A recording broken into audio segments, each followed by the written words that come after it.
það komið að ég að fara í leikhús, það nú búið að vera hlé á því hjá okkur einhvern sinn, ég veit ekki á hverju, en ég fór daginn á Storm söngleik sem að Una Torfa semur tónlistina og textan og leikur og Unnur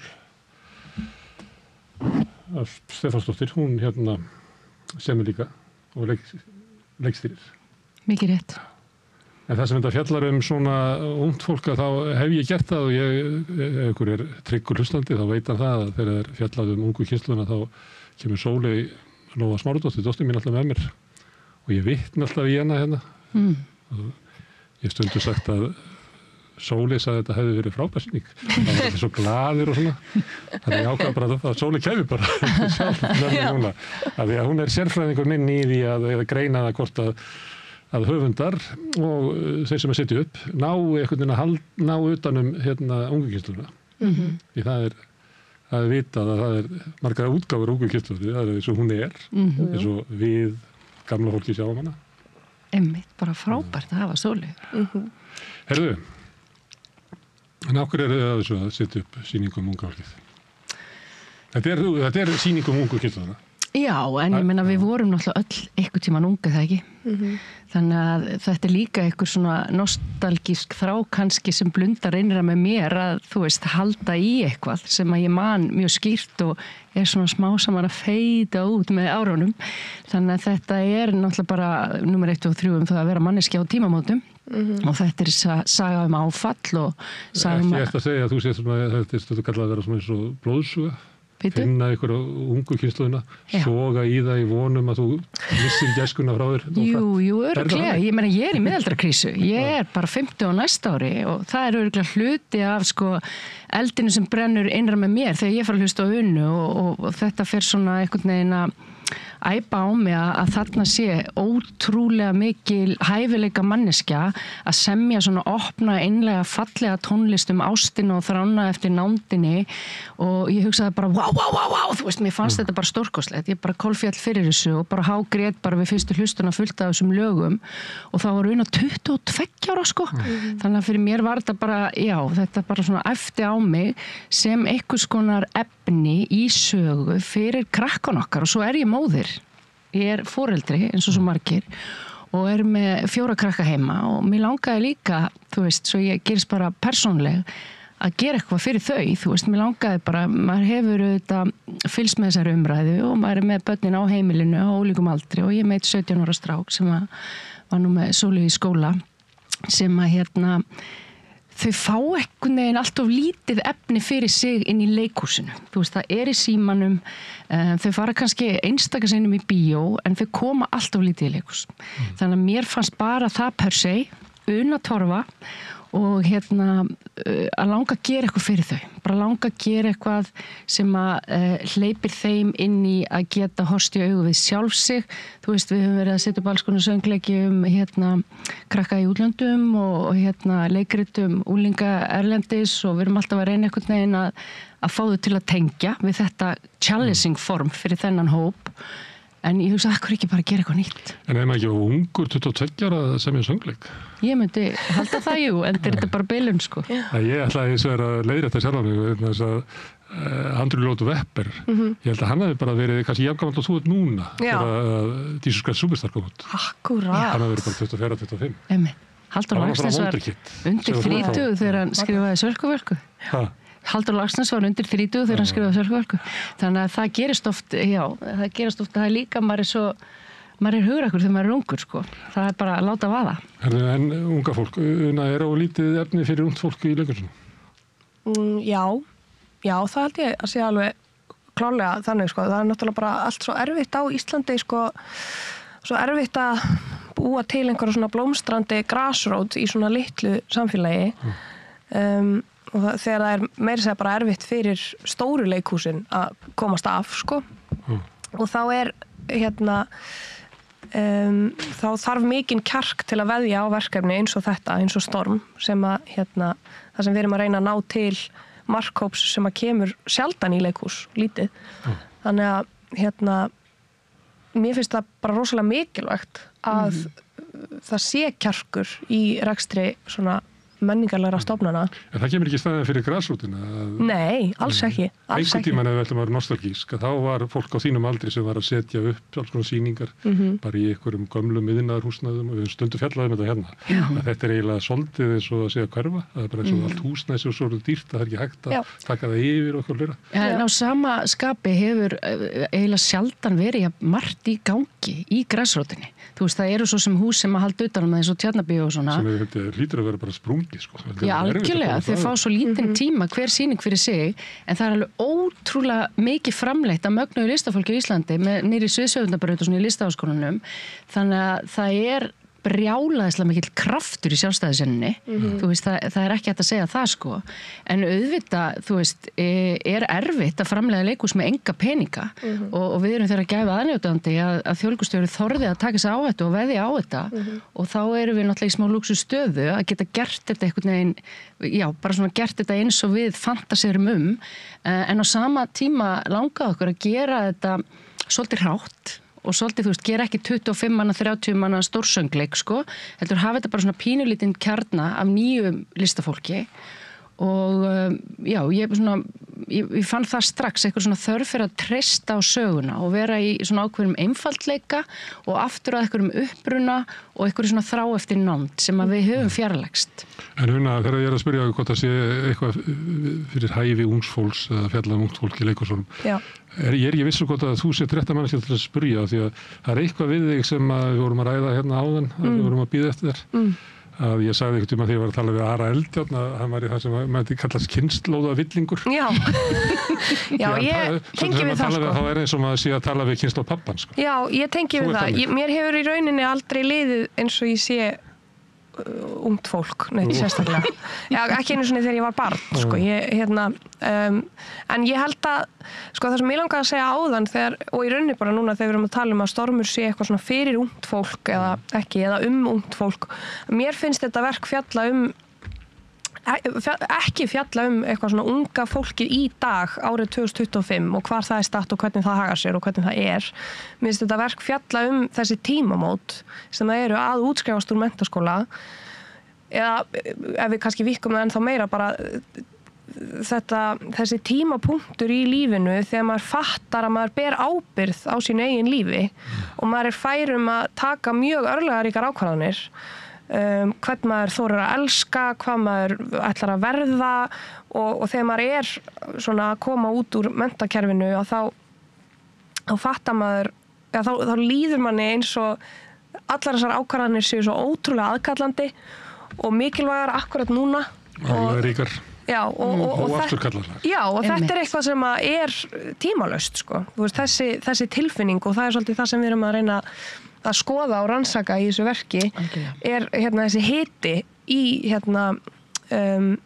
svona og það tilfinningarót allt á þessum tímamótum. Já, þetta svona eins og að standa á bjargbrún og ég upplifði þetta bara sjálf og það líka kannski einhver þörf fyrir mig og mínum aldrei sem ég í dag að fjalla þetta tímabil að mér fannst þetta bara eitthvað erfiðasta tímabil sem ég hef gengið í gegnum af því að það allt svo heitt og hættulegt og einmitt örlagaríkt og stórt og þú veist það einhvern veginn allar taugar þandar og maður svo meðvitaður og maður svo hrár og maður svo berskjaldaður og maður líka svo hugrakkur og þú veist það einhvern veginn bara allt í gangi og það bara gott ramma, þú veist við erum alltaf að leita að high stakes, bara hæstu teiknin og meiri segja ég sem bara var frekar bara heppin með þessi fyrstu 20 ár ég fekk bara hálfgerð taugaáfall á þessum tímamótum og bara allt í einu gátu ekki allir drauma minni ræst og maður upplifir ykkur höfnun og já, þetta alveg ótrúlega mikið upplifi ég fyrir og eftir þessi tímamót að einhvern veginn fara úr bómullinni. Við svo ekki skelfa Sóli og mikið þetta gerist á næsta ári.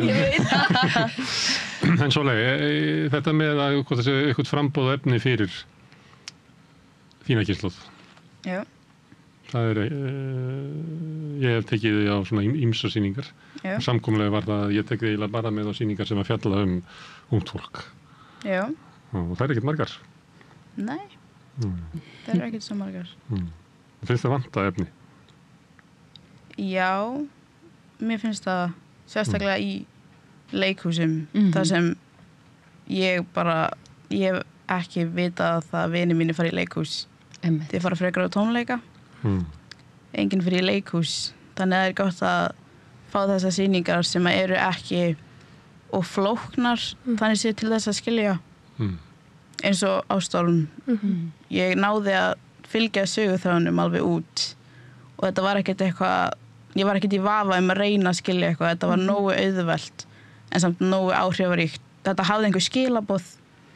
Þannig... Þetta flög ekki yfir hausamótunum að þess. Nei. Það er sýning ekki gera það er bara... Akkurat. Nei, þetta var nógu svona...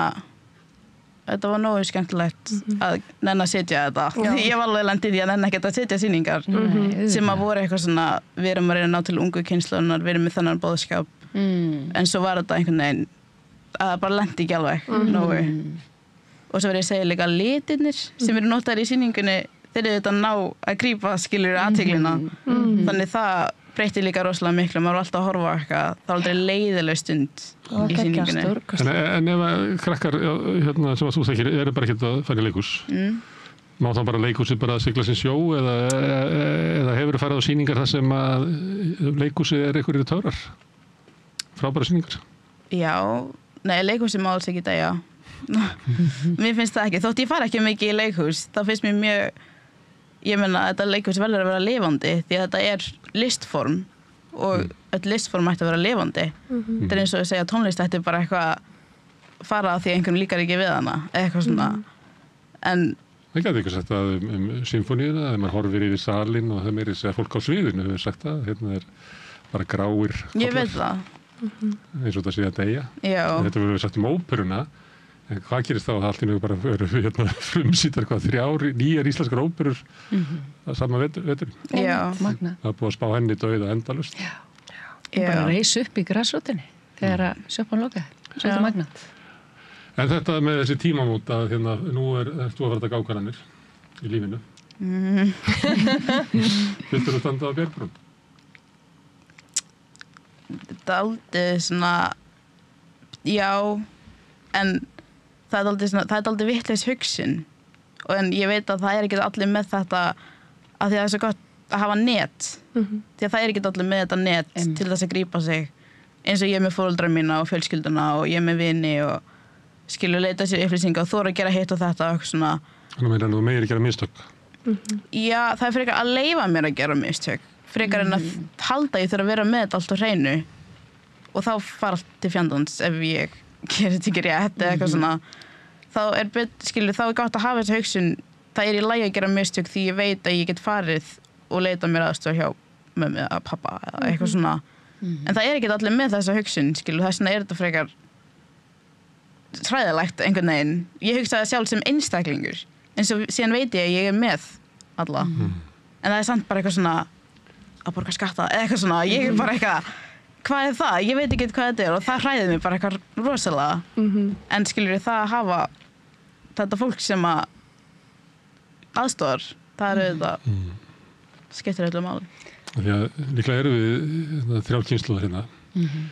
Ég hef stundum hugsað þetta þegar ég var ungur að þá hékk það einhvern veginn í loftinu kannski arfleiðin frá hérna hippatímanum að samfélaginu væri best ef allir myndu bara gera það sem við vildu og þess að maður væri mín skylda í samfélaginu að bara gera það sem maður mitt eitt í hug að gera og það væri best fyrir alla en ég hef svona áttað með á því að þessi hugsun dó einhvers staðar út á leiðinni það er þessi þrýstingur sem þið eru að tala um að þessi svona mikilvægar ákvarðanir að taka okkur á þessu tíma kannski hringd bjöllu hjá einhverjum öðrum að minni kynslóðinu, hún hringdi ekki bjöllu hjá mér Nei, hvaðan kom þessi hugmynd?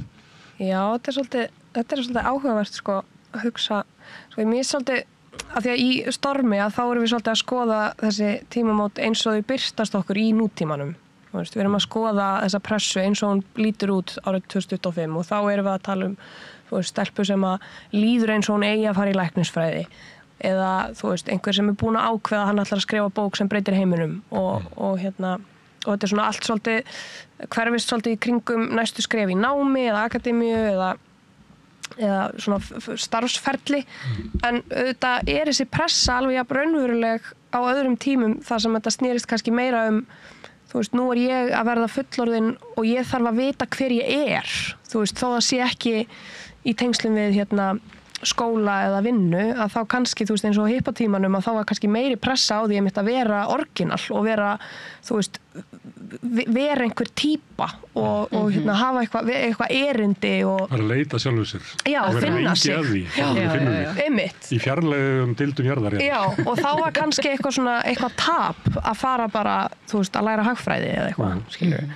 Þannig að þetta ég held að séu allir að glíma við þetta bara, þú veist, óttan við óvissuna, þú veist, sem að kemur svo sterkt til manns á þessum tímamótum og ég man eftir að hafa svona, ég veit ekki, ég líka akkurat á þessum aldri núna, þú veist, ég að vera 25 ára í sumar og maður að fatta það núna að það veit enginn alveg hver hann og það veit enginn alveg hvað hann að gera. Það stóra lygin, sko. Já. Það sagt að börnunum að fullorðið fólk viti að sé orðið fullorðið, það ekki orðið. Já, og við erum spurð þegar við erum lítil hvað ætlar að verða þegar þú ert orðin stór. Eins og maður verði eitthvað, bara varanlegt. Bara nú ég orðin lögfræðingur og þá veit ég hver ég En það virkar bara ekki þannig. Nei, og mér finnst við bara alltaf vera að díla við það sama, eiginlega alveg á sama hvað aldrei við erum. Og það var hlutaði sem að mér fannst að magna við bara söngtekstana, þar sem þetta byrjar allt uppsprettana sögunni. Að þú veist, þetta alveg svona alveg ótrúlega einfaldur, fallegur tærbóðskapur að þora og treysta og það talaði svo til mín að því að við erum öll að díla við þetta 8 ára tvíburarnir mínir, 8 foreldrar mínir að halda veisluna sína og hafa ágjörð að snitturnar verði ekki nóg og fara í eitthvað panik yfir einhverju sitjásjón í einhverju stjórnsemi og ég hugsaði bara, vá, við lærum ekkert, við þroskust ekki, eða þú veist, þetta bara alltaf það sama að við erum að reyna að þekkja okkur sjálf, standa með okkur sjálfum og standa í lappirnar, gegn þessum erfiða fucking heimi sem að fara til fjandans. Þannig að mér fannst líka bara allt sko myrkrið sem í gangi núna í samfélaginu og heiminum þurfa þetta. Mér fannst þurfa bara svona birtu og ást og von. Þú veist, og þetta hljómar alltaf óksla væmið og sumir finnst þetta bara væmið og það líka bara allt í lagi. Það erfitt að fara inn í svona opnun. En mér fannst það bara eitthvað sem talaði mjög mikið til mín. Svona eilífur bóðskapur láta hjarta ráða för og það allt saman. Já, og líka bara, þú veist, að þekkja sjálfa sig og þora bara að segjast að elska eitthvað. Þú veist, ég meina, við erum svo mikið að reyna að ganga í augun á heiminum með einhverju ímynd og þetta sem að þú ert að tala sko, einhver hugmynd hverjir aðrir halda við séum og það endar oft í svo miklum átökum og myrkri og leiðindum. En ég held að það sé alveg hægt bara Una bara eitthvað klárast mannski sem ég þekki en hún samt þorir að tala bara svona skiljiði mig, að þetta svolítið næft sko en ég sagði bara já, vá, yes, þú veist og mér finnst þetta vera eilíðar verkefni okkar allra, einhvern veginn að bara treysta á þetta verði í lagi alveg sama þótt við séum að vera 100 ára sko Svolítið, erstu þessi bóðskapur í verkinu? Bóðskapur í því verkinu? Já, ég átti reyndar erfitt með að finna hann bóðskapin, ég þurfti alveg að hugsa í svona 2 tíma eftir sýninguna af því að þessi sýning hefur þetta hún með söguþráð sem mjög sterkur en það svo mikið að gerast að maður gleymir dálítið hver bóðskapurinn því það svo mikið af upplýsingum en svo þetta finnur held ég fólk bara alls konar skilur öðruvísi túlkun á þessari sýningu en jú, þetta rosalega falleg sýning og mér finnst að flestir ætla allavega fara að sjá hana, sko. Hún svona hefðbundin, svona hópsöngleikur mörguleiti, þessu svona típur. Já. Það eru þarna, svona í kringu þig eru svona eiginlega freka típur, frekar svona, eða ekki? Eitthvað svona sem eitthvað verslógaur sem fer einhvern veginn automatist í að verða framleiðandinn á sýningu, eða ekki? Já, svona uppsesta peningum. Já, og svo þessi sem ætlar að skrifa stóru bókina, hann kemur á svona einhverju brotnu heimili, leiðist út á glæpabraut. Þetta svona, eða ekki? Jú. Þetta orrt inn í svona söngleik, eins og það eru margir söngleiki sem hafa verið gerðir svona kynslóðir. Heldur betur. Við erum náttúrulega bara undir áhrifin frá því sem við höfum fílað í gegnum tíðina og við hræðumst ekki að nefna það, bara hárið og rent og þessar sýningar, en svo var þetta náttúrulega bara óvissuferð, þú veist, maður fer á stað með einhverja þörf fyrir að hafa eitthvað að segja og eitthvað erindi og mér langaði að fjalla týndu drengina og kvíðnu stelpurnar, af því að það svona svolítið það sem er mikið búið að vera í umræðunni og eitthvað bara sem að ég brenn fyrir að við tölum en svo maður auðvitað að gera 2,5 tíma söngleik og langar að hafa þetta aðgengilegt og skemmtilegt og fyndið og bara einhvern veginn að tekja rosalega mörg box til að þú farir út og hugsir eitthvað sko og það var ekkert endilega lagt upp með það, þetta er hópur,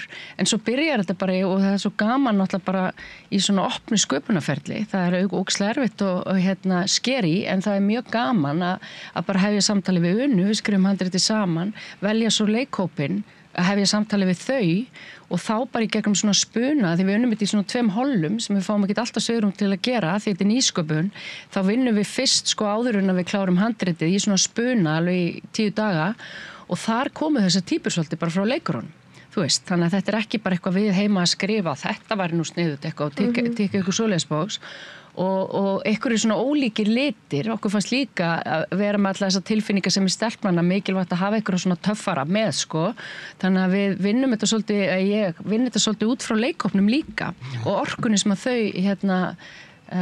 presentera.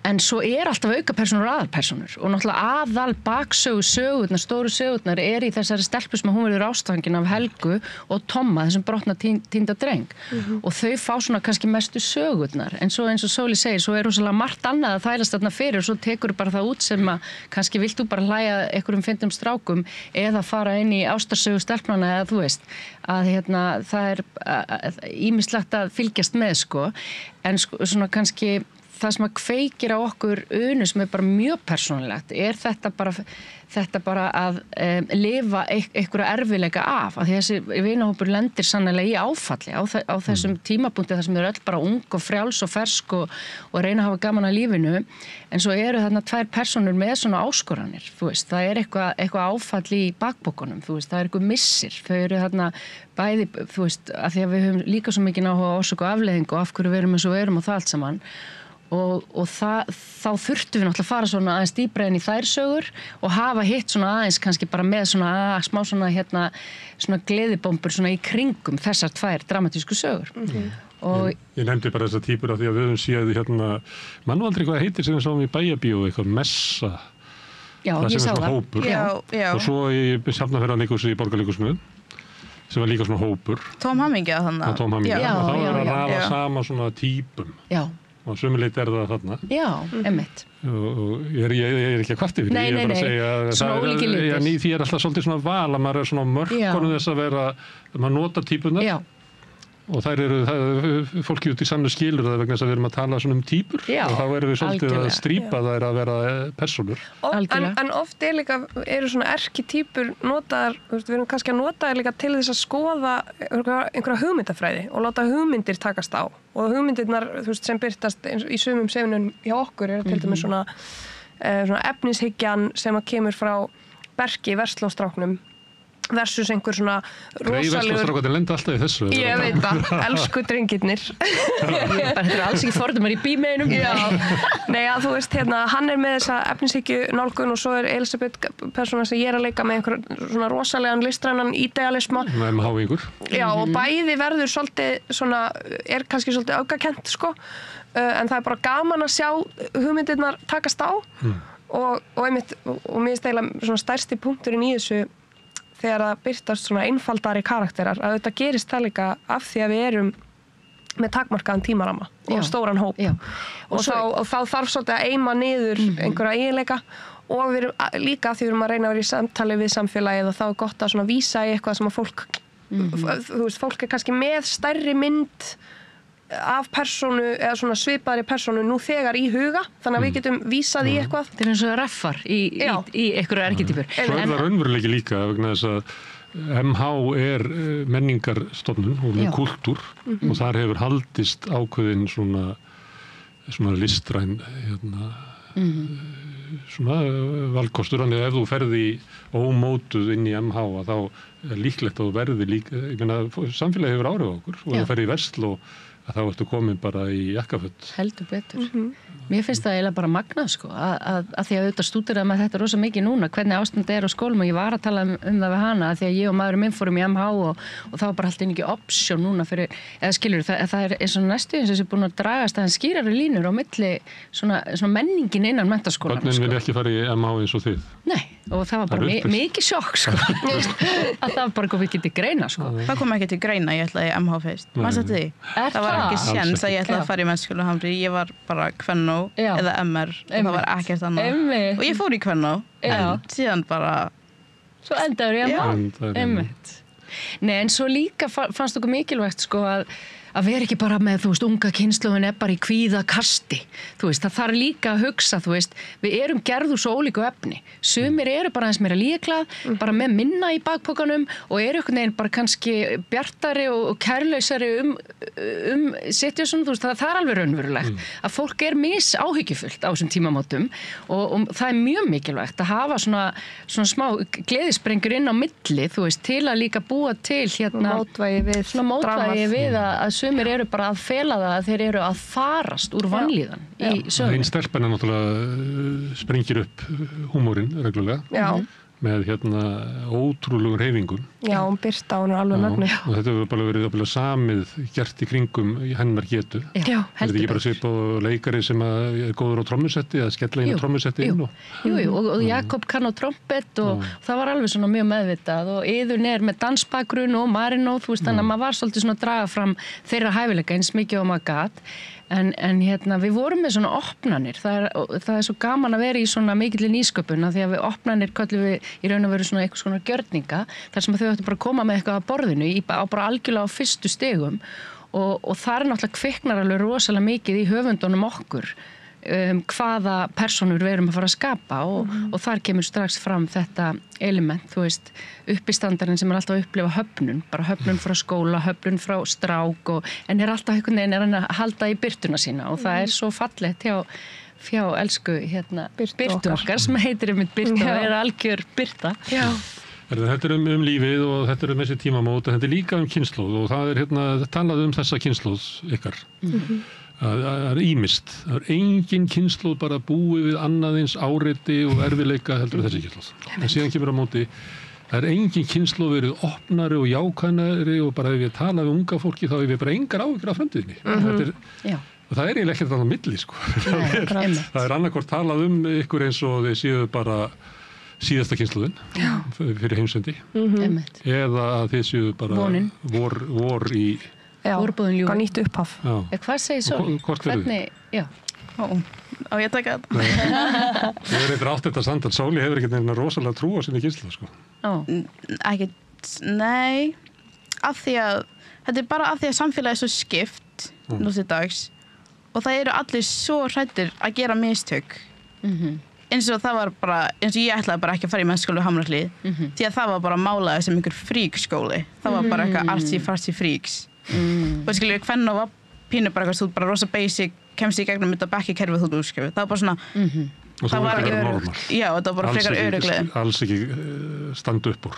Bara alls ekki, þetta var bara mjög... Það var best að vera í hvernig og ef maður vill bara... Akkurat, MR, það var rosalega kröfu mikið, þú þarftir að hafa mikið fyrir því.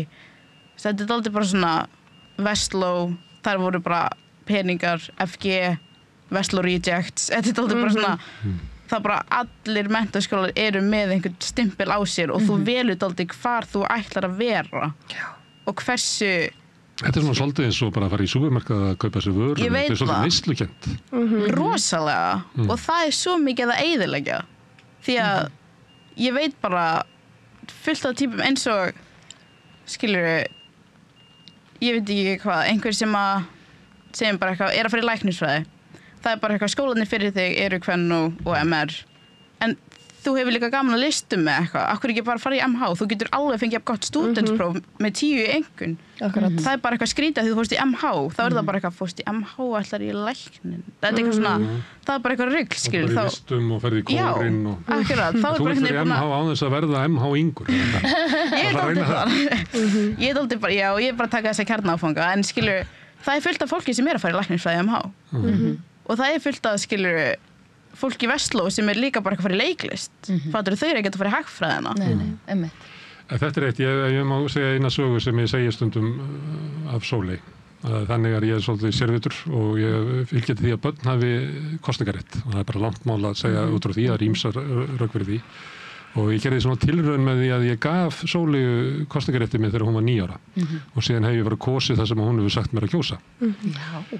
og þess að vera aðtók hvort hún fari vel með atkvæði sitt og hún hefur gert það og vill ræða þetta svona nema í einu kosningu, ég man ekki fyrir 2 eða 3 skiptum að þá sagði hún, ég er búin að ákveða mig, þá verður hún losnað við það að fara að tala við pappa sinni um pólitík. En hún tekur þetta bara mjög alvarlega og mín reynsla svo að börn geta alveg kosið svona, þetta spurningin sko hvenar foreldrarnir hægt að fara með atkvæði barnsins og hvenar barnið fer eitt inn í kjörklefann og mér finnst svona bara 9 ára að vera ágætt.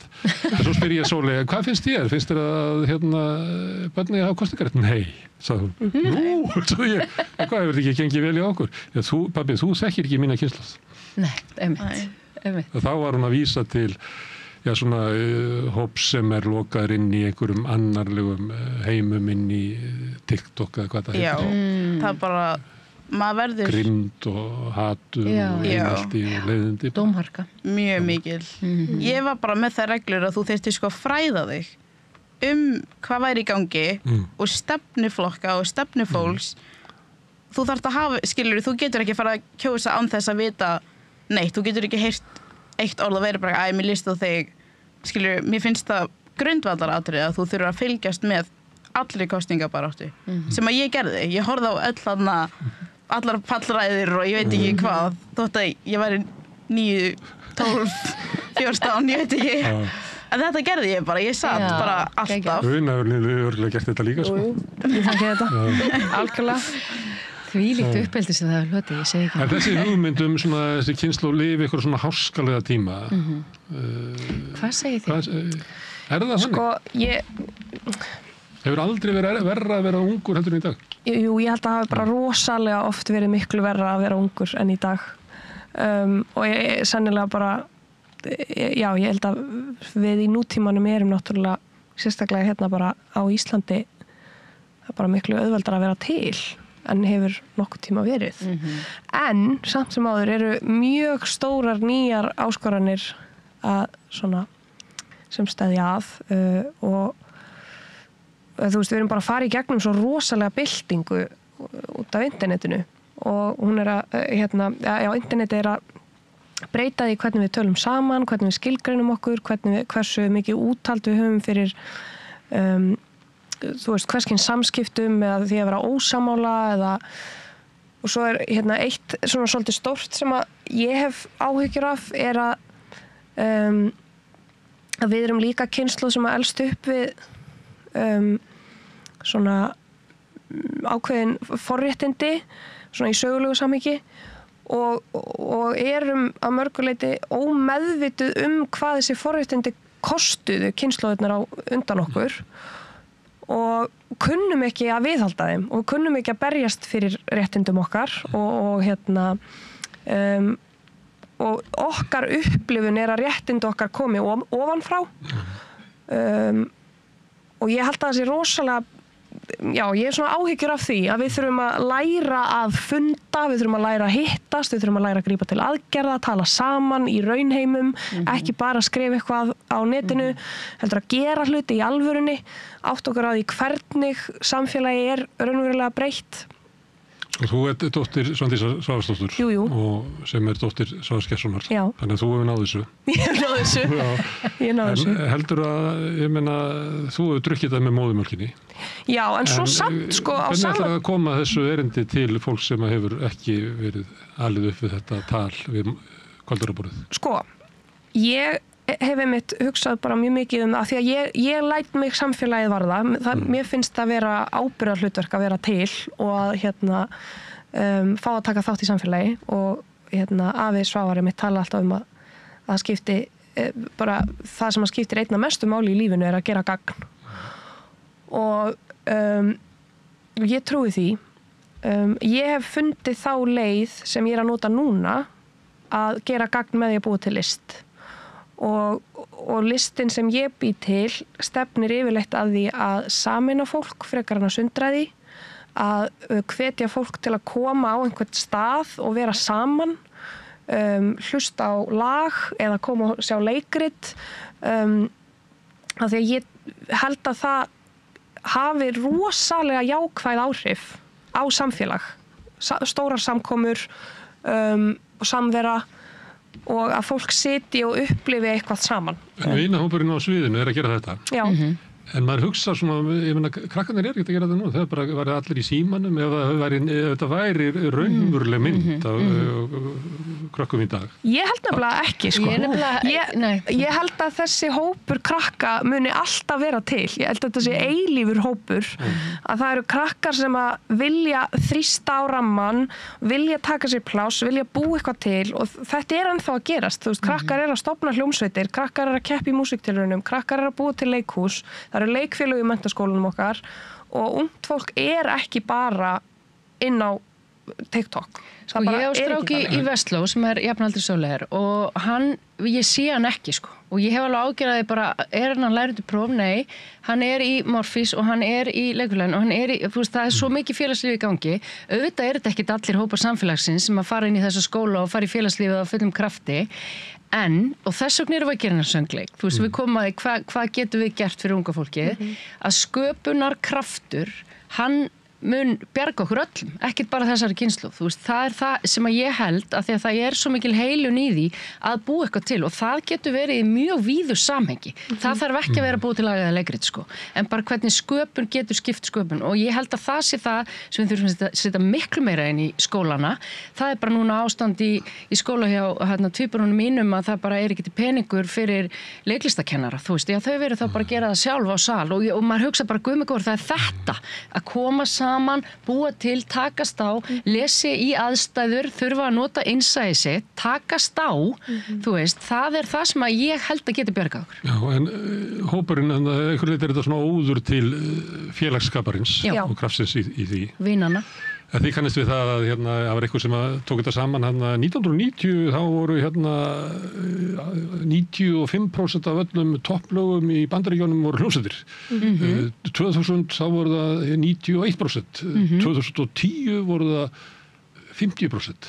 2020 voru það bara 5%. Einmitt. Og Una ekki hljómsveit, hún bara Una Torfa. Ég bara Una Torfa. Já. Þannig að einhver leiti sko einstaklingsmiðunin í menningunni að svona hópurinn og dýnamíkin kannski tengdist þetta bara strákaböndum, ég veit ekki hvað gerist í þessu bílskúrum hjá þeim. Nei, ég var að heyra þessu umræðu einmitt, það var svo mikið að sóla. Þú kannast við þetta? Ég kannast við þetta, en ég held að þetta sé bara svona einstaklingshyggju væðing samfélagsins, þú veist, bara birtast þarna, þetta bara birtingamynd hennar. Ég held að þetta sé líka bara hvernig við uppgötvum list, að það gerist núna rosalega mikið einmitt í gegnum internetið og það að nota internetið svona einveru þú veist, stemning, maður bara einn í sínum síma eða sinni tölvu. Þú með heiminum bara. Já, og á meðan, þú veist, 90s krakkar voru kannski að sýna hvert öðru plötur og hlusta saman og það gæti verið svo leiðilegt, sko. Já, einmitt. Þegar maður lenti í ykkur úlíkaherbyrgi og að hlusta og yes og eitthvað svona ég var að deyja. Já, einmitt.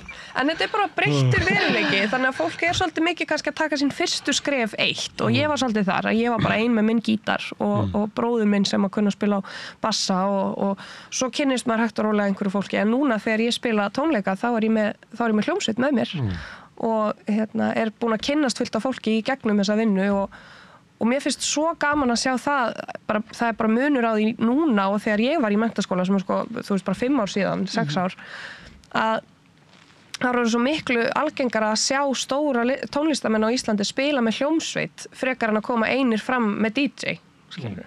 eins og var á tímabili. Já, og núna bara bullandi stemning fyrir því að fólk sé að hittast og spila saman og semja saman. Þetta sem koma aftur eins og lópapeysan. Já, sígild. Kemur sterkinn. Algjörlega. Þetta fer allt í hringi. Við vorum að hlæja við galabúsónum mínum. Maður búin að vinna svo mikið með unga fólkinu og maður fer að klæða sig eins og foreldrar mínir klæddu sig. En mér langar að bæta við bara sko, með það að það var bara meðvitið ákvörðun að hafa þennan vinahóp í Stormi að sko sína það sem að okkur finnst vera svo frábært við það að vera unglingur og við ætlum að nota þennan söngleik til þess að sviðsetja fegurðina, ekki ljótleikan. Við ætlum ekki að sviðsetja einmannaleikan og aðskilnaðinn og fyrringuna. Við ætlum að reyna að lyfta því sem að er ennþá til og við ætlum að minna á það að þetta er alltaf til og þetta er eilíft. Og þess vegna, þú veist, og okkur finnst gott og gaman og hvetjandi að sjá krakka koma saman og búa eitthvað til. og þannig að það var svona það var smá aktivismi líka í því sko, að gera það. En að hluta til það sem er því kallað skáldæfisaga, þetta byggir svolítið mikið á þér.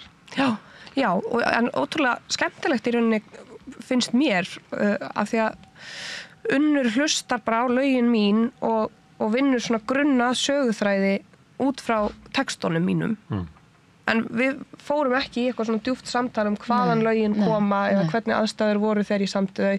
Þannig að þetta byggir svolítið á túlkun Unnar á minni músík og svo stíg ég inn í þetta hlutverk Elísabetar og hún er alveg eins og ég að sumu leyti og svo einhver allt önnur típa en ég öðru leyti og það er búið að vera mjög svona skemmtileg áskorun. Það slæðir í gegn lag hjá henni eins og hjá þér. Já. Þannig það er margt. Akkurat. Svo líka bara því að þetta er erfitt form sko. Ég nú leikst í nokkur söngleikjum með mjög svona misgóðum upplægi í handriti sko. En þeir verða oft bara vinsalir að þetta er aðgengja hjartana að syngja og tjá sig með tónlist. En mér fannst þetta líka bara svo spennandi og flottur rammi að halda í svona smá jarðsamband og raunsæi sko. Að þetta eru krakkar að semja þessa tónlist. Hún er að búa til plötu, þau eru að fara að halda tónleika. Þetta er ekki þessi algjöru fantasíu söngleikur þar sem út alltaf bara bresta í söng út frá tilfinningu. Þannig að mér fannst það líka bara ótrúlega skemmtilegt að hafa þessar blörruðu línur en hafa þetta samt línur.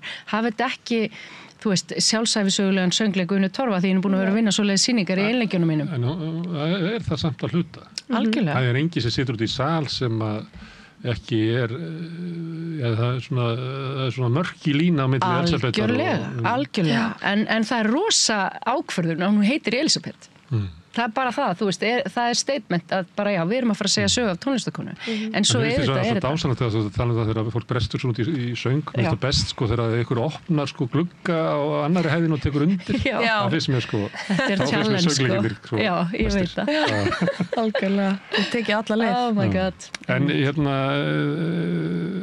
þú veiktist og varst við dauðastýr. Já, ég veiktist af krabbameini 2020. Það er ekki hluti af... Nei, en það er þetta í rauninni, sko, þú veist, þessi hópur í kringum Elísabetu, þetta er ekki byggt á mínum vinum. Þetta er ekki líkilskálsa. Nei, í rauninni, sko, það sem ég myndi segja er að söngleikurinn byggir bara á þemum sem birtast í lögunum mínum. Og þannig að við erum að segja... Við erum svolítið að taka, þú veist, mína tilfinningasögu og nota hana sem einhvern grunn. En sko, einhverja svona vörður í mínu lífi, hvað varðar sko fólk og stað og stund og eitthvað, það er ekki partur af söngleikunum, sko. Nei, alls ekki. Þannig að... Og þá... Ég segi ekki, það myndi heita, við dauðanstýr, myndi heita, í frásögn. En það, dauðin er í verkinu. Já. Bara annar. Já, akkurat. Haldið að það sé út af því? Já, ég held að það sé dauði, eitthvað svona tengsl við það sem er í lögunum og textunum. Já, við allavega tölum bara mikið. Þannig að verði að koma honum að þarna. Tölum bara mikið sko erfiða lífsreynslu. Og það getur verið mjög opið sko og áföll og það er nú svona næstu í tískuorði í dag. En við erum, sem er bara mjög jákvætt að fólk er fyrir að tala erfiða lífsreynslu. En við höfum báðar reynsla því frá ólíkri átt og það er einhvers staðar sko grunnurinn í sögunni, já, fyrir og eftir dauðan og að lifa dauðan af.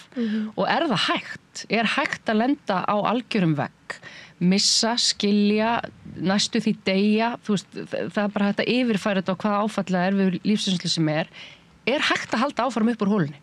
Þannig að það er alveg sannarlega hluti af efniviðnum, þótt svo við höfum viljað hafa þessi mörk mjög skýr sko, að þetta væri ekki eitthvað reynslusaga Unnu, þá auðvitað er það hluti af dýftinni í hennar söngtekstum og hluti af því að það er alveg brútala, nú ætlum við að fá unga fólkið í leikhúsið og taka svo ákvörðunum þar sem við tökum ákvörðunum í seinni hluta verksins, að bara fórna einni persónu, en það var bara mjög mikilvægt.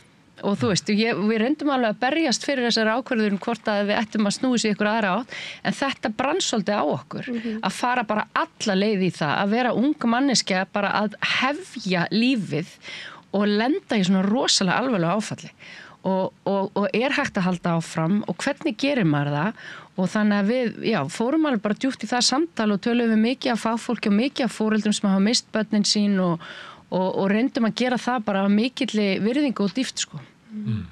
Og það er alveg örugglega, þú veist, ekki að það sé ykkur meðvitað ákvörðun hjá mér þegar við byrjum á sögunni, við fórum bara strax á djúptrúna og við Una, af því að við höfum bara áhuga á því að komast að kjarna málsins sko, að reyna ekki að þykjast vera eitthvað cool sko og þá náttúrulega byrjar hún að deila sinni reynslu og ég byrja að deila minni reynslu og ég lendi mínu áfalli 35 ára sem á allt öðru meiði en það svona fyrir og eftir sko og það að fá svona trukkin í lífið sem að bara flestir lenda í eitthvað tíman á lífsleiðinni, það ansi brútalega lendi í því 20 sko og það fannst okkur bara djart og við vorum alveg smá hrættar að það yrði aðeins umdeildara en það held ég bara einhvern veginn fléttast þannig inn í söguna að það verður bara hluti af henni en það var sannarlega áskorun að láta það einhvern veginn virka inn í svona söngleik sko. Og dauðin hluti af lífinu og Já.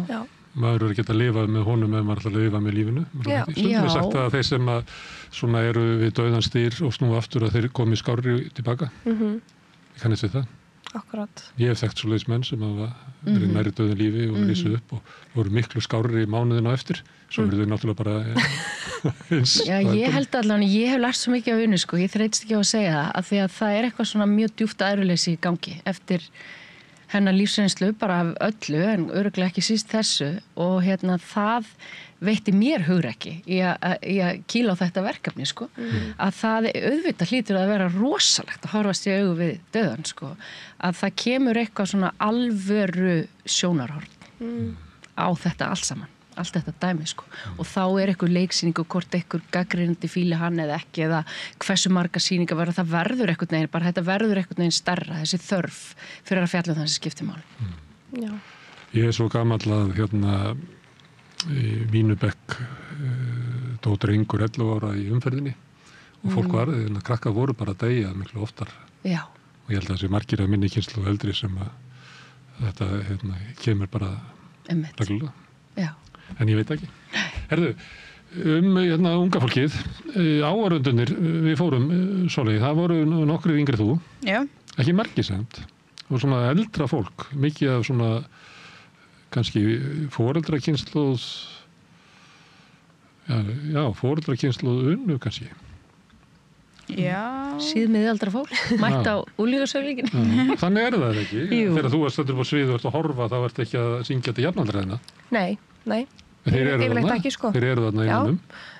En bara stærsti svona hópur viðskiptavina leikhúsuna, stofnana leikhúsuna er fólk á miðjum aldri en það er líka bara dýrt að fara í leikhús og það sem ég held að segja reyndar aðalmálið er að það krefst sko skipulagningar að fara í leikhús. Maður þarf að skipulegja það með ákveðnum fyrirvara og ef maður ætlar að fara með vinum sínum þá þarf maður að tala sér saman og það sem er einfaldast kannski er að fara með Þú ert að slökka á símanum. Slökka á símanum. Já. Ég held að þetta síðast að fólk eru með kveikt á símanum í bíó. Já. Þetta er síðasta víð sko. Þetta á sundlaugarnar. En fólk kveikir ekki á símanum. Mér finnst það alveg magnað sko. Kveikir það á símanum? Nei. Og ég bara gerði Kæru í Elinu sem var líka svolítið svona, við fengum svolítið mikið á ungum hópum inn og það og mér fannst það bara algjöru töfrar sko, að þau bara lögðu frá sér síman og þau bara voru í mómentinu og það þráu þetta náttúrulega allir, við þráum þetta líka meðaldra fólki, það bara please, þú veist, það er áskorun fyrir okkur öll, við erum orðin sjúklega að háðu þessu þannig að það er bara alveg, bara ótrúlega gaman að sjá, ég meina það kom nú fullur salur af kvennói gerði ekki? Já. Bara úlingar. Er það allt annað að vera með sýningu, af því að við tölum oft áhorfendur sem hluta, við stöndum með þeim. Er það allt annað að vera með sýninguna ef það eru framhaldsskólakrakkar? Bara algjörlega. Það var bara mjög skemmtileg upplifun, sko. Það var það var svo mikið af bröndurum sem að virkuðu alls ekki í gær og aðrir sem að virka aldrei en virkuðu í gær. Þú veist, eitthvað svona grín sem að miðaldra fólki finnst ógeðslega fyndið, fjall alveg flatt í gær, sko, og svo öfugt. Og þú veist, eins og það karakter í verkinu sem heitir Sigtryggur sem er umboðsmaður Elsabetar og hann er með svona þrúandi nærveru en er ógeðslega fyndinn, sko, og hann fær alltaf mikinn hlátur og vekur mikla lukku. Okkar maður hugsar mikið slútt. Já, og hefur svona húmor fyrir honum, sko. En í gær þá bara elsku Halli okkar þurfti að hafa fyrir því að leika Sigtrygg í gær, sko. Af því að það var einhvern veginn eins og salurinn væri svolítið bara þetta er ekki okkar maður. Nei. Þessi er hérna komin til að stíga á tær og vera með vesen. Vesen og frekju og kallrembu. Halli vill ekki fanga fólkið á sýninguna. Nei, en það var bara skemmtilegt svona hvað, þú veist, þetta, og þetta er það sem ég elska við að vera í svona performance listum, að þetta er svo mikið samtal og það er svo mikil orkuskipti í gangi að hérna, þú veist, við köstum einhverju fram í sal og svo fáum við einhverju orku tilbaka og það hefur svo mikil áhrif hvort á annað. Þetta er geimvísindi sko. Það sumir hafa tendens til að gera lítið úr því að það sé ekki erfitt að vera leikari, að standa á sviði. En þetta eru bara algjör geimvísindi. Af því að þetta er svo lifandi form og þetta er svo mikið alvöru samtal og alvöru rafmagn við áhorfendur og við erum bara eitthvað, þú veist, opaslega innblásin að búa eitthvað til upp á okkur sal og æfa ykkur dansspor og syngja og búa til ykkur raddir. Og svo er svo stór stund þegar áhorfendur mæta í fyrsta skipti og það var alveg viku fyrr núna af því að þetta er náttúrulega líka bara ungir og hérna margir leikarana stíga sinn fyrstu skref þannig að við höfum gott svigrúm og það var magnað, þú veist, fyrsta mómenti með áhorfendum er alltaf magnað en náttúrulega sérstaklega í nýju verki, í nýsköpun þar sem að allt er einhvern veginn bara við erum svo mikið, það er svo mikið hérðhæðun í okkur sko, að það er bara eitthvað mamma mía sem er bara búið gangi 10 ár, það er bara, þú kemur inn bara, þú veist þetta er málið. Þótt svo handritið sé kannski eiginlega alveg glatað sko, eða skilurðu, mér finnst þetta bara svo merkilegt, þetta er svo ógeðslega spennandi tímamót að vera með svona nýtt stöf sko, og rafmagnið og bara finna, er þetta virka, er hlegið og í talningum fyrir höfundana sem eru búin að setja og skrifa þetta allt. Þú veist, það var alveg ótrúlega gaman þegar það gerðist sko, og eiginlega bara svona mín í áfall sko, á mjög góðan og jákvæðan var að virka. Já. Þetta tengist einu, hérna hafa þegar ég var ungur og kannski enn frekar kynslóð foreldra þinna, sem eru eldri en ég. Já. Það var að tala um kynslóðabil. Já. Síðan ég man ekki eftir að vera að tala um kynslóðabil 80 eða 90. Mér finnst það að vera núna og mér finnst þú eiginlega tengjast þarna með umboðsmanninn. Sem að það er toleranska hvað þessu manni hjá hérna eldra fólki, en það er bara 0 toleranska hvað tónum og mér finnst þetta koma fram í þessi umræðinu mál Ásturlóu sem að það sem hefur alveg augljós svona kynslóðaskipti, fólk svona sem var 50 plus að ég meina hvað sem gerðist fyrir 30 árum og eitthvað svona, hvað verður að ræða þetta eitthvað, en með svona skýrari hérna svona mörk. Já. Heldur betur, við erum vonandi að læra Er þetta raunverulega, er þetta hluti af vandanum, nú er ekki að segja að önnur kynslóðin hafi rétt fyrir sér, en það gerist í kynslóðu þegar það verður rof á milli, að þá vantar samtal, sumir að segja það, að unga fólki mætti tala við gamla fólki og við ættum að reyna að gera eitthvað úr þessu, því að það gengur ekki að við hérna rofnum alveg, og ég regna með því að eldri kynslóðin hafi eitthvað til síns máls og unga eitthvað til síns máls, eða hvað? Ég held sko... Hefur bara að bíða eftir að gamla fólki degi? Mér finnst þetta svo áhugavert að því mér finnst sko bæði viðbrögð sko að vera hérna bæði það að vera rosalega umburðarlyndur fyrir einhverju sem er kannski ekki alveg eins og það á að vera og það að svona hvað maður að segja, svona alveg fordæma eitthvað 100%. Þetta er bæði einhver svona fælni við að ræða málin. Þetta er bæði eitthvað svona flótta viðbragð. Bara annarkvort, heyrðu, við skulum bara ekkert vera að tala um þetta, ræ, er ekki bara gaman og hérna, og svo hinum megin bara, þú veist, afgreiða strax. Já, bara afgreitt, búið, næsta mál á dagskrá. En því miður þá, eða sem betur fer, þá er tilveran bara miklu flóknari. Og það að vera manneskja er svo rosalega flókið og það er svo erfitt á þessum tímum í dag þar sem að hérna svona samfélagsumræðan sem slík er að gerast á svo skrýtnum vettvangi, er að gerast á netinu sem að maður upplifir að sé eitthvað sem allir er að sjá en í rauninni er maður bara að sjá einhverja sneið af internetinu og manni líður svo að þetta sé allstaðar en þetta er ekki allstaðar. Allir að leggja fram niðurstöðu. Já, og allt gerist rosalega hratt. Nei, enginn að hlusta. Niðurstöðuna strax og ég tek afstöðu til þess. Já. Þessum erum við nú með þetta rauðaborð hérna, við njótum þess að vera að við séum að mál sé bara á núllpunkti. Það er bara komið tíminn til þess að ræða það og samræðan sé raunverulega erindið. Já. En það er ekkert vinsælt í dag sko. Það er allir að biðja bara að fá lausnina. Já. Þetta er svo triggerandi vettvangur, þú veist, það er svo triggerandi að þú veist að allir geta einhvern veginn bara svona spúð sínu á lyklaborðinu og ég held einmitt sko að við verðum bara að læra hvort af öðru. Það var mjög gaman fyrir mig, þú sem er að vera 50 á næsta ári, að vinna með þeim og hlusta á þau og þau hafa vonandi lært eitthvað mér og ég að þeim og mér fannst það líka í hann að mála Ásthildarlóu ótrúlega áhugavert hvað þetta var kristaltært, þú veist, að dómharkan í sikur áttina. Þetta er náttúrulega bara polarisering samfélagsins sem að drepa okkur, sko. Og ótrúlega erfitt af því að svo eru líka með kynslóð fóreldrar minna og kannski alveg slætir hann í mína kynslóð aðeins svo mikið já þau voru ástfangin og maður bara, þú veist, what? Þú veist, þetta er svona einfaldað á báðum endum pólana, á báðum pólunum. Eins og gerir oft þegar þú verður að fá niðurstöðu bara. Já. Það er nákvæmlega það þarf niðurstöð. Er þetta góð eða vond manneskja? Og við eigum þetta allt í okkur. Við erum bara djöflar og dýrlingar og við eigum allar þessar hliðar í okkur og við þurfum einhvern veginn að ná að vanda okkur betur, að setja okkur í spor hvors annars og það hjálpar leikhúsið okkur að gera. Þess vegna gefist ekki upp á þessu formi og hann er búin að vera stund þetta í allan hennar tíma og hættum þess ekki þótt þessi miklu einfaldar aðgengi og ókeypis stöff fyrir fólk í símanum. Við hættum þess ekki að þetta þjálfar vöðvan í líkamannum sem er bara hjartastöðin að reyna að setja okkur í spór hvors annars og sýna hvort öðru skilning og ég hef bara fundið það á minni 20 ára reynslu að þarna, eins og Una var að benda á, getum við haft áhrif. Miklu frekar en í pólitík.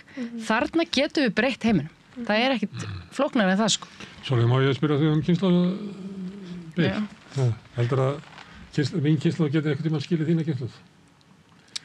Þú segir einhverju stíði? Er þetta eitthvað svona 1900? Segir þú dissa eitthvað að ég sé að koma með úreldi viðhorf? Einmitt. Finnur þú fyrir þessu að sé veröldir sem að krakkar lifa í sé bara annar hugmyndaheimur heldur en þú ert náttúrulega aldrað foreldrar það hefur oft áhrif á fólk. Já, en samt svona ekki, mér finnst þetta alveg eldri kynslóð geta alveg haft áhrif á yngri, við getum lært á hvort öðru alveg þannig sé alveg 100% en það er simt alveg svona eins og bara eitthvað svona að ég setjum þetta bara undir teppið og við nennum ekkert að pæla í þessi. Eða þá að þetta bara eitthvað 1900. Já. Eða það. Já, mér finnst það, dálítið í dag eins og bara eitthvað með innflytjendamál eða eitthvað, ég veit það ekki. Ég get tekið það sem dæmi.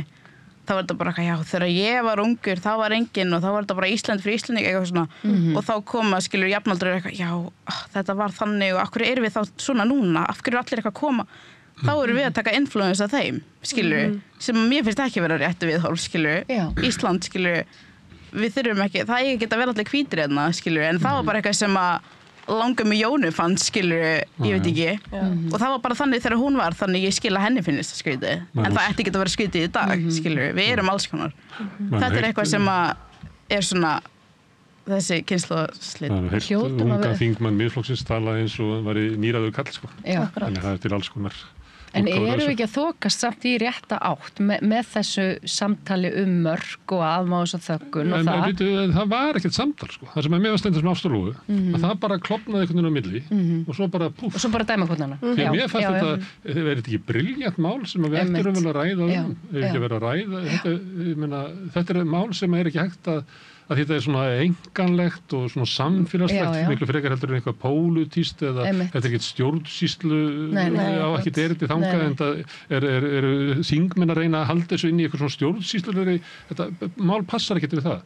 Þetta passar þetta er enganlegt og samfélagslegt mál, hvernig við horfum á svo margt, siðferði og kröfur til þeirra sem að standa og eiga að stýra samfélaginu. Hvenær fólk er fullorðið. Já, en svo er þetta líka bara svo persónulegt og óþægilegt og þetta er svo, þú veist, maður er líka bara með samúð með fólkinu sem stendur í miðjum storminum, sko. En svo það líka. Svo líka það, sko. Þú veist, af því að það hlakkar alveg fyrst tímanu bara, og svo bara, þú veist, maður fór bara í þeytivindu, sko, í þessu máli og þurfti að horfast svolítið í augu við sjálfa sig. Og sína fordóma. Og við sem samfélag ættum að tala þessi mál. Já. Í staðan fyrir að vera að flýta okkur að því, sko, hver er rétta niðurstaðan? Já, nákvæmlega. Það er minnst krafan það að komum bara niðurstaðan í kveldi. Já, mikil dómharka. Hún er ekki kannski mikið búin að skána í allir þessari umræðu, eða ekki umræðu mörk. Við höfum ekki talað um tónlistina? Í leikriðinu? Nei. Gera það? Já, hún öll eftir þig. Já, öll lögin eftir mig, en svo svona músík undir senum stundum, svona eins og skor, svona meira eins og kvikmyndatónlist sem eftir Hafstein Þráinsson, kærasta minn. En samtir þú eitthvað nýtt fyrir þennan söngleik?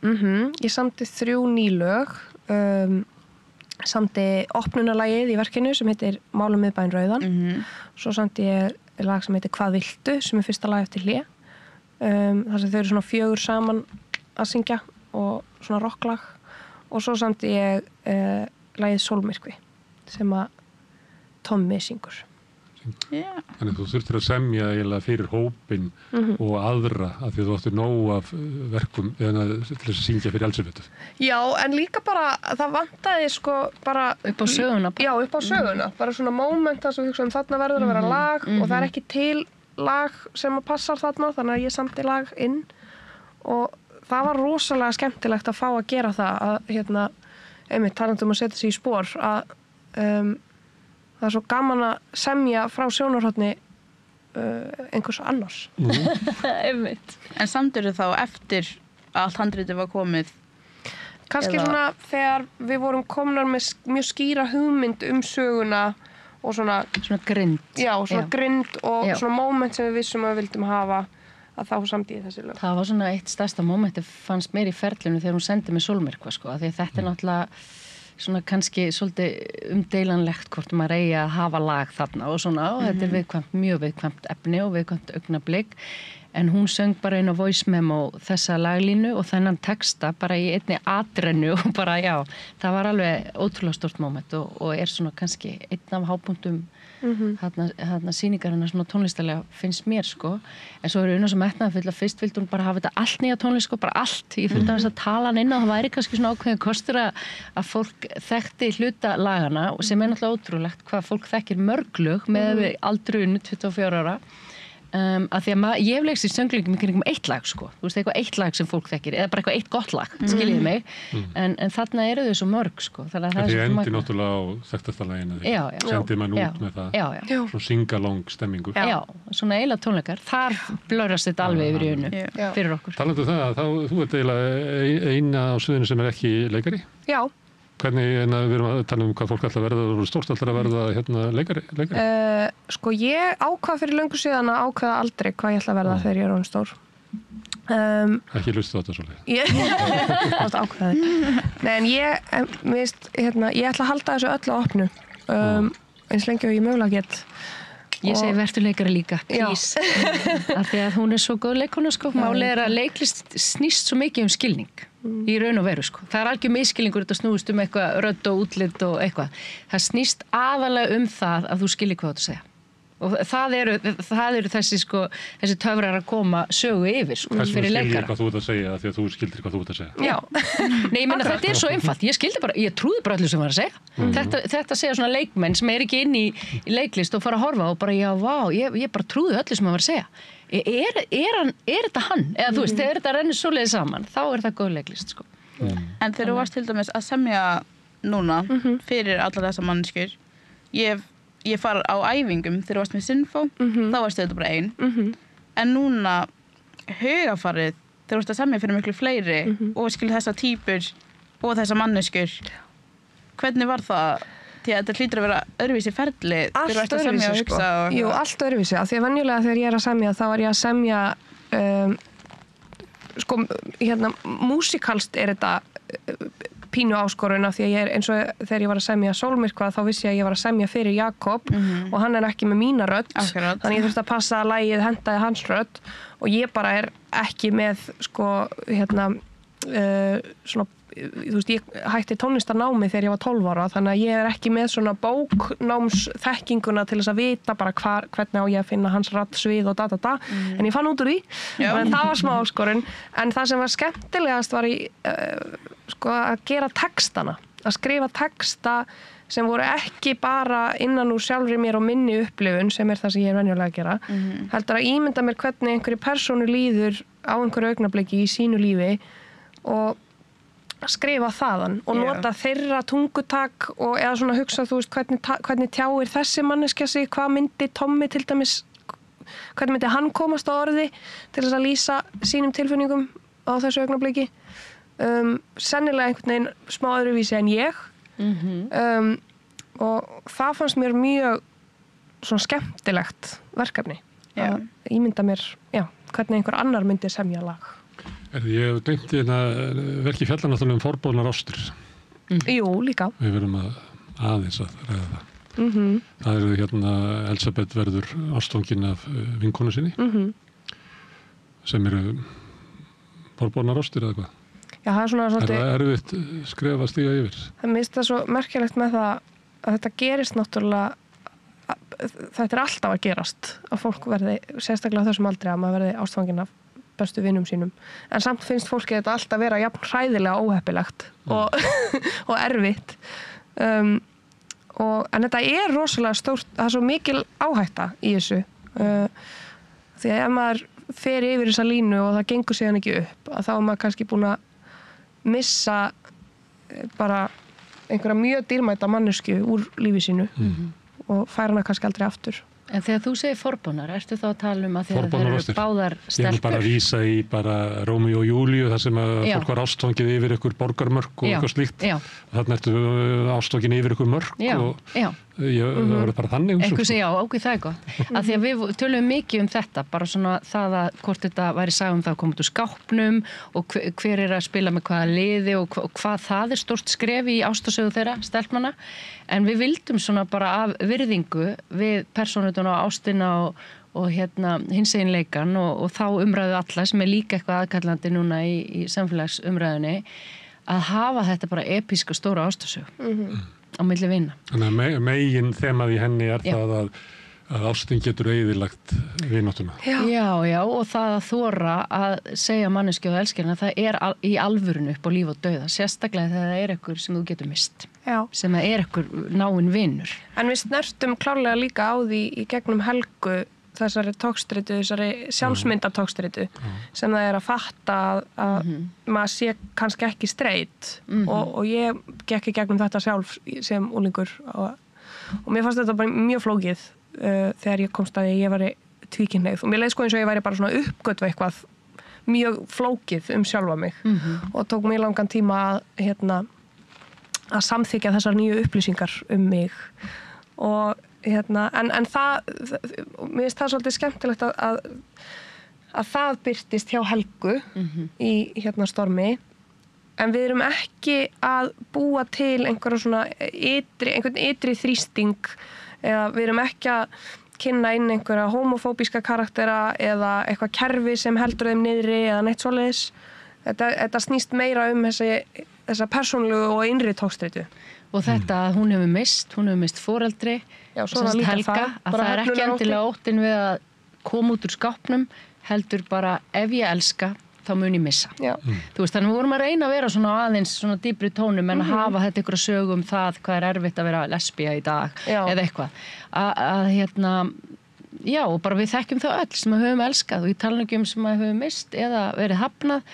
Það bara það stærsta sem maður lendir í lífinu. Erfiðasta, magnaðasta, skemmtilegasta, fallegasta. Þannig í grunninn þetta bara ástarsaga, sko. Þóttum fjalli líkum döðan. Gaman að fá ykkur hingað að fjalla Storm og takk Sóley fyrir að hjálpa mér. Una og Unnur, kæra þakkir. Takk fyrir okkur. Takk fyrir okkur. Yndislegt að vera með ykkur. Við ætlum að halda áfram að reyna að skilja hana heim sem við lifum í. Það næsti kafli eftir augnablik og ég veit ekki alveg hver hann Samstöðin fjölmiðill í eigu almennings.